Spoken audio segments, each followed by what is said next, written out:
Hello, humans. I have a double whammy for you today. I'm going to be publishing 2 episodes on the same day. I know it's been forever. Thank you so much for your grace while I took some time and space. The second episode I'll be doing today is about bug soup. That will also include some updates about my business and my massive business transformations going forward. I'm so grateful for all of you who listen. But first, I have this very special episode that I just wanted to do a quick intro for.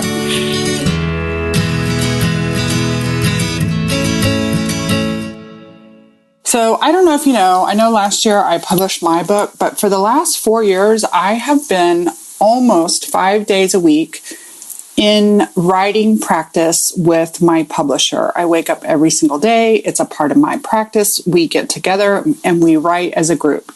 And one of my former clients, now friends, and definitely fellow author colleagues, has released her book with Compassionate Mind Collaborative Publishing, who was also my publisher.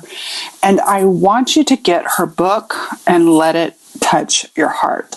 It is a visual and word soulful treat. The book is called Art is About Being Whole. It's a memoir by Ingram. And listen, this week you can absolutely get it on Kindle for 99 cents. This is the live recording of this is Wednesday, November 1st. And so this week it's 99 cents on Kindle. If you do read it on Kindle, listen, get it on 99 cents on Kindle to help her in her launch week, just on behalf of me. And if you do read it on Kindle, I highly recommend reading it on an iPad or something where you can get it in color. It's very much, it is not just words, it is visuals and art and absolutely stunning. And then if you like and are enchanted by holding beautiful books that are works of art in your hand, I also highly recommend. I got both. I got both the hard copy, which is actually paperback. I got the paperback and the digital copy, and I want to encourage you to do that. I will put the link in the show notes, and I will also link up about Cindy and her work. And I have personally experienced, I'll also link to a podcast that she and I did. I was on her podcast, and we talked about the piece of art called Two Fridas. And this podcast episode is a chapter from her book, and she is reading about the two Fridas. And I just can't wait for you to hear it. Chapter 2, The Two Fridas. Compassionately, she sits with me, holds my hand, her lifeblood healing. I was split into disparate pieces for much of my life. Girl Before a Mirror revealed 2 of these parts. The inner me filled with abandonment, sadness, and anger, and the outer me that holds it all in and tries to appear perfect. These various parts of me contradict, leaving me spinning and confused. Despite the inner turmoil, I contain a driving force more powerful than any trauma, a calling, an ambition, a zest for something bigger and grander than any normal life can hold. This ambitious side of me pulls my hesitant parts along, tirelessly pushing to expand and heal. On one side, I have the instinct to hide, cower, and disappear. But the driven part does the opposite. She makes bold moves, starts businesses, dyes her hair purple, and travels the world. Whether or not the rest of me feels ready, she whispers, not unkindly, to the melancholy parts. It's time to heal. We have big shit to do. Let's fix this so we can move on. I've always known that my path would be forged by welcoming all the parts of me and coming to a place where I'm whole instead of being split into pieces, learning to be and accept all I am, from my inner child buried deep in my heart and then out to the edges of my humanity. This is the work. I see my duality in another work that I've always loved, The Two Fridas by Frida Kahlo. In this painting, 2 self-portraits of Frida sit together on a bench, with navy and white storm clouds churning behind her. We can look at this painting and learn much about the life of Frida Kahlo. We can see her husband, Diego, in the picture in her hand and her broken heart. Her 2 clothing choices represent her dual heritage, with her Mexican mother and her father of European descent. We can see her pain and discomfort in that stiff posture she lives with daily, from the bus accident that caused her lifelong debilitating physical pain, alongside her invisible pain of infertility. Remember, I was going to be an art historian. One thing about knowing about the subject of a painting and the artists is that sometimes it brings you closer to our collective humanity. Frida Kahlo painted her story with such heart and intensity that I can't help but find myself in her work. I like to think she would deeply understand my work because she knew what it was like to fervidly explore her own existence, painting around 60 self-portraits, a third of her known paintings. I feel like her artwork was her own quest for wholeness, making sense of who she is, how she fits, how she feels, and what she experiences. When I find myself represented in her artwork, it doesn't diminish her story. It adds to it and her legacy. Her art becomes a beacon for passionate people to find that soul connection that unites two people through art and stories. Frida's art cuts straight into my heart. In her art, she embraces who she is on every level, in her uniqueness, her strangeness. Today, I relish in my strangeness, in what sets me apart. My deep inner emotional experiences, my passion and my excitement, my capacity for radical wonder and deep conversation, my introversion and sensitivities, my desire for a slow evening with my feet dangling over the water, talking about big things with one person, rather than dancing at a loud club with 20. My ability to pick up on the slightest of emotions from just about anyone, and the ability to just know things about people without having to be told. These things that I have now come to know about myself as being major positives in my life, things that make me who and what I am, once made me feel alienated, misunderstood, and ashamed. When I was younger, in my late teens and 20s, I felt hopelessly and utterly alone in this strangeness. Looking at the two Fridas, I wonder if the first Frida, on the left, felt like this, sitting primly in a white lacy dress, with a stiff collar up to her chin, puffy sleeves, and red embroidered flowers along the ruffled bottom hem. Above her left breast, her heart sits outside her body. The dress around the heart dissolves or is torn away, revealing the skin underneath. The heart is open, but not in a good way, showing white structures inside, which I imagine shouldn't be visible in a healthy heart. Veins come from the heart down to her right hand, where she holds a surgical clamp to stop the blood dripping from the vein onto her pristine white dress. Other veins flow directly from her heart to her second self's heart, which is whole, healthier looking, and brighter. The second Frida wears a gold, blue, and olive green dress, more typical of the Mexican artist's iconic, colorful style. She holds a small picture of her husband, Diego Rivera, in her left hand as veins wrap around her arm and into her whole red heart, continuing to the heart of the first Frida. Besides the clothes and the heart's health, there are more subtle differences between the two Fridas. The first Frida's skin is paler and takes on a slightly sickly tone. Her posture is more upright, sitting in a way that looks uncomfortable and forced. My sensitivities prickle when I look at Frida on the left. The dress seems itchy, constricting, and musty. The posture looks painful, and her heart seems to burn in distress. Her open, dripping vein and washed-out skin make me feel lightheaded and cold. Although the facial expressions are nearly identical, Kahlo's classic serious stare, I sense pain and discomfort behind the face of the first Frida. However, her counterpoint seems at ease and comfortable, with her pelvis shifting forward and a relaxed curve to her posture. Audio listeners, I'm interrupting here to tell you that this next part is a poem on the page. The poem is split between the right side and the left, with the painful feelings on the left, like the left Frida, and the aspirational feelings on the right to mimic the right Frida's loving presence.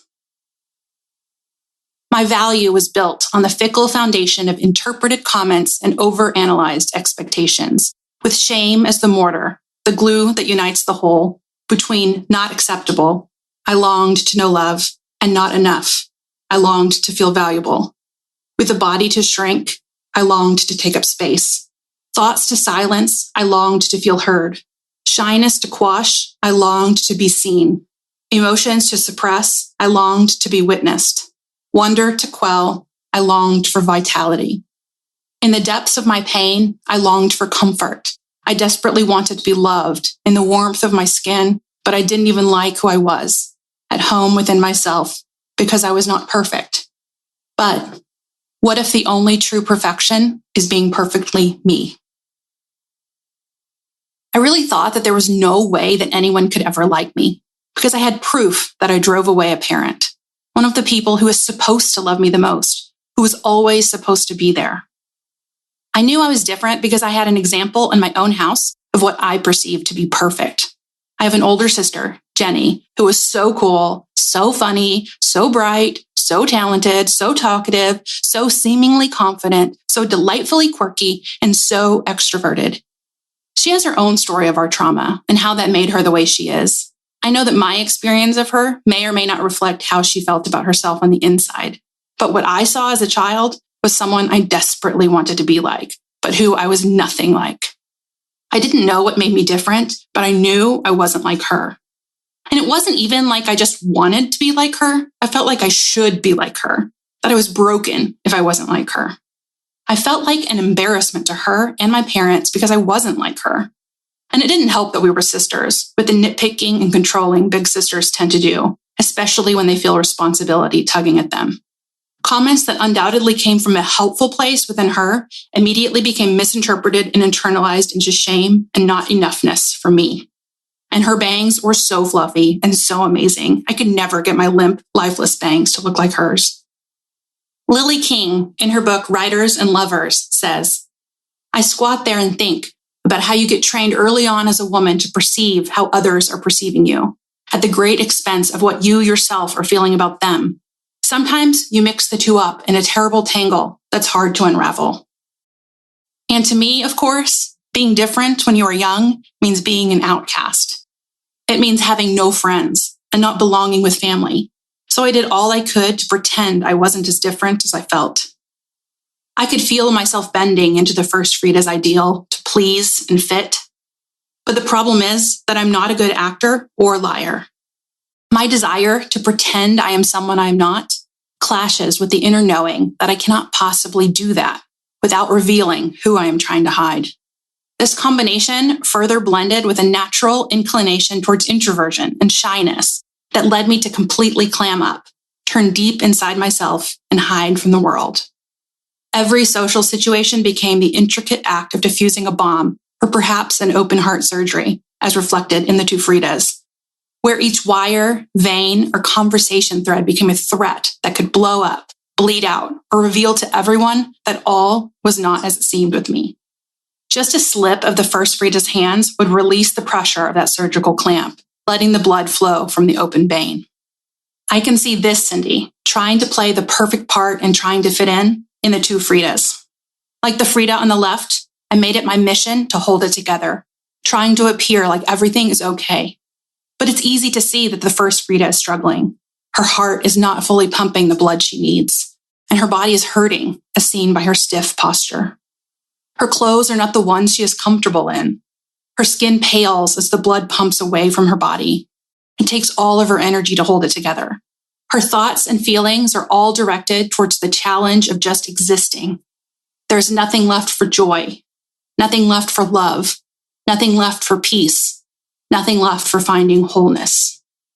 What developed slowly throughout my childhood and adolescence and then raged in my 20s were layers of shame upon shame upon shame upon shame. One of the biggest ahas from my years in therapy in my 20s was when I first recognized and named that shame.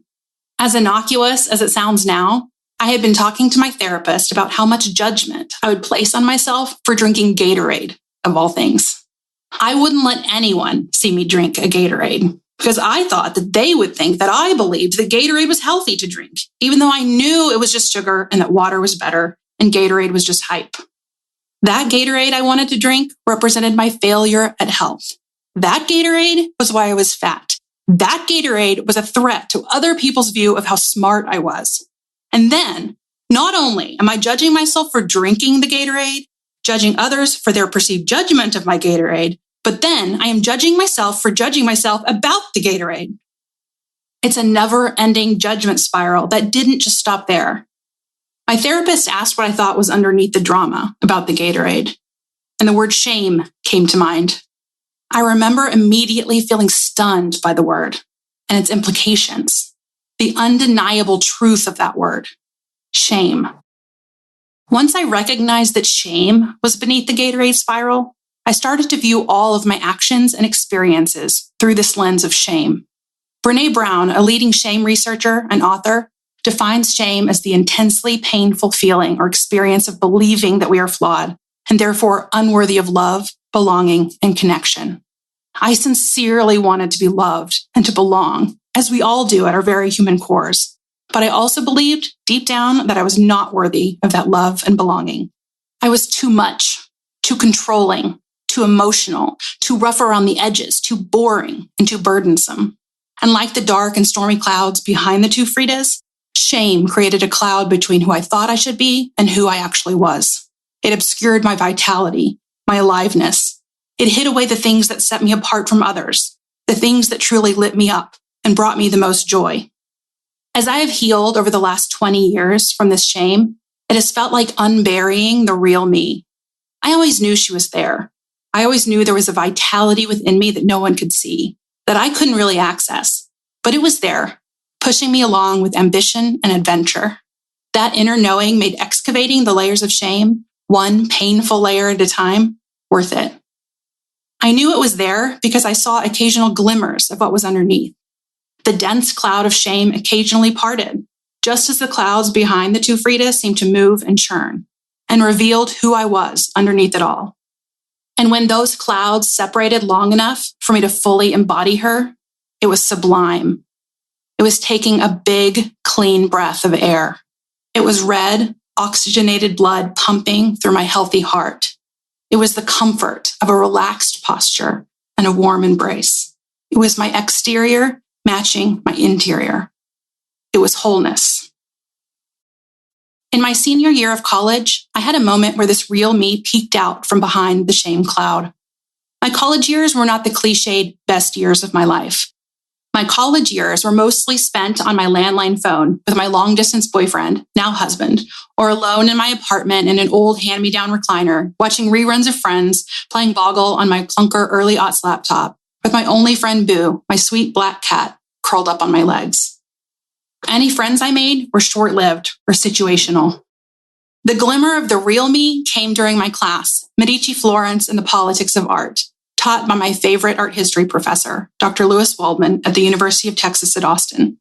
To me, he was the epitome of a good teacher, so passionate and animated. He made Renaissance art exciting and intriguing. And even though it was never really a favorite art movement of mine, he captivated me with his teaching style. I saw my own passion for art in his enthusiastic tirades, standing up on the tables with his personality lighting up the dark lecture hall as he waved his hands around in excitement, talking about what I loved most, art. He loved what I loved and made it come alive, drawing me to his classes. As we were preparing for a test in class one day, he invited students to the podium to lead the test review, a teaching strategy I adopted later in my career. I can't remember if I was randomly selected or if I volunteered. Still, for a spell, I clicked through the slides of the Botticellis, Bronzinos, and Brunelleschis in front of the class, asking my peers questions about the content for the exam. This shy girl, who probably had never talked to anyone in that class before, stood at the front of the room and became entirely herself for a few minutes. Had I been told to converse with anyone in that room, I would have flailed in my anxiety and self-consciousness. But standing in front of the class, I became something that had been quietly whispering to me for a while. I became a teacher. Later that day, Dr. Waldman approached me while studying in the art building and said, "Cindy, you're a natural-born teacher." Not only had I felt it in front of the class, but it was noticed by someone I admire. That comment pierced through the dense cloud of shame and became a moment I have always remembered. From that point on, this is what I knew to be true. I am a teacher. And I'm not just a teacher, but a damn good teacher. Tears spring to my eyes and goosebumps percolate in my arms as I write these words today, 21 years later. A quick comment to a shy student can send ripples through the rest of their life. It's powerful. Teaching gave me the feeling of connection, of belonging, of love, the feeling of being the right person at the right time doing the right work, the sense of alignment and flow. So I chased those feelings as I continued to teach as often as I had the chance in my college internships and then in art museums and later in community colleges and public schools and then in my business, art class curator. helping other teachers love the craft of teaching with works of art. I would come alive as soon as I got in front of a group of kids or adults. I used to think that my change in demeanor was because teaching was a type of performance. It was putting on a show, embodying a character, and pretending to be confident, faking it until I made it. But I realized along the way that this confidence wasn't an act. As I started to see results of my teaching with the connections that my students made, I realized that I really am a natural born teacher. I'm good at this. In his book, Bewilderment, Richard Powers says, teaching is like photosynthesis, making food from air and light. It tilts the prospects for life a little. The best class sessions are right up there with lying in the sun, listening to bluegrass, or swimming in a mountain stream. In my teaching, I could feel the full fire of my passion for art and share it with others. I could make a real impact on people. And with that confidence and knowledge, hidden parts of my personality could emerge. When teaching, I could allow myself to be charming, funny, and approachable. I could be excited and passionate without abandon and without fear of overwhelming people. I was safe with the art. I was allowed to marvel and celebrate the delightful without dodging judgment or shame. I experienced firsthand how Dr. Waldman's enthusiasm penetrated his classrooms. So I let my natural enthusiasm emerge. Teaching allowed me to feel whole. This revelation of spirit, this eye in the storm of my shame, began to open up some big, unanswered questions. How can I be the vital and at ease Frida on the right, while also feeling the intense pain and discomfort of the left Frida? How could I relish in the joy of the teaching moment, while also wanting to hide and sometimes just cease to exist? Because as delightful as that break in the shame cloud was, the rest of the time I was not okay, and I didn't know why or how to help myself feel better. The year that Dr. Waldman proclaimed me a natural-born teacher was the very same year that my anxiety and shame overwhelmed me, to the point of failing my advanced Italian class. Not because I didn't know the content, but because I couldn't even open the door to go to the class. I can still feel the panic that set in as I reached for the door handle. I felt electric jolts up and down my limbs in that intense fight, flight, or freeze moment. I have to shake out my arms as I write just with the memory of them. These drastic physiological responses stopped me from attending class and sent me fleeing, crying on the bus ride home. Every inch of my body would not allow me to enter that building. Every inch of my body told me that I was in danger. I didn't understand what was happening. It felt so much bigger than just not wanting to go to class. I couldn't breathe at the thought of walking in that door. I didn't understand how someone who spent her whole life priding herself on being a straight A student and being perfect could have taken a fall quite so hard. I knew that socially and emotionally I was a mess, but I could do no wrong academically. This class tore apart that identity. I really didn't understand what was happening to me.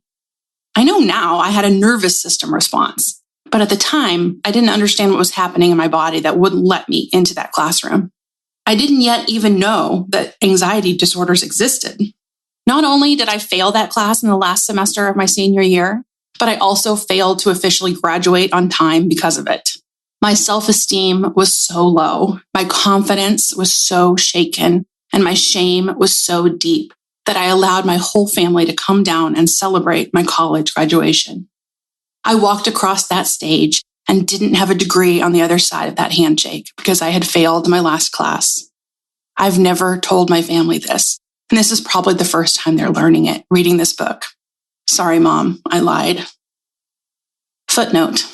Don't worry, Mom. I did end up retaking a class at a different university and graduating the next year. Not only was I leaving behind, quote, the best years of my life with no friends or stories to tell, but I drove away from college with no degree, which called into question my whole identity and white-knuckled title as the most intelligent person in the room. Wholly shaken, and at what felt like rock bottom, I started to seek answers. This was in 2002, and the internet was still very young and not as it is today. Social media didn't yet exist, and no brave and vulnerable influencers normalized mental health struggles. It wasn't easy to find answers unless you knew exactly what you were looking for, especially when you had never even heard of the concept of anxiety disorders. What I did end up finding were books at the library about social anxiety disorder and adult children of alcoholics. Opening these books, I had never felt so seen and understood. My fear of going to the same restaurant 2 days in a row because I didn't want the same person to take my order and think that I was such a gross person that I would eat fried chicken more than once a week. My complete inability to answer the phone. My hiding in fear in the hallway because it has no windows when someone knocked on my door. My going out of the way to avoid even walking by people at the grocery store. My feelings of terror of that damn Italian class. My deep fears of abandonment, my overactive sense of control and responsibility, my stuffing down of all feelings, positive or negative. Suddenly, all of those things became symptoms. Suddenly, it became not that I am broken beyond repair, that I am unloved, that I don't belong. Suddenly, it became a thing that was real, a tangible thing with a name, something I could treat, something I could work to overcome that would lead me to feeling better.